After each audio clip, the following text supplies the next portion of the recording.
ইমাম সাহেব, রমজান মাস এত বিশেষ কেন? কারণ এতে আল্লাহর রহমত মারা ইয়াসিন। আমি রোজা রাখতে চাই। এক রাতে সে অদ্ভুত কিছু অনুভব করল। আল্লাহু আকবার। বিসমিল্লাহির রহমানির রহিম।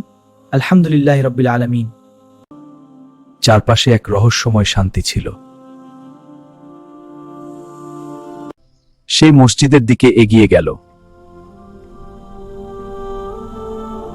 মসজিদে ঢুকে সে অবাক হয়ে গেল।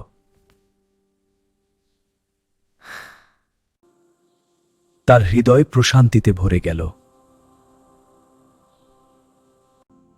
এটি লাইলাতুল কদর হতে পারে। সে আল্লাহর কাছে আন্তরিক দোয়া করল। ইয়া আল্লাহ, তুমি আমার দোয়া কবুল করো, আমার মনের আশা পূর্ণ করো। এটি ছিল তার জীবনের সবচেয়ে সুন্দর রাত।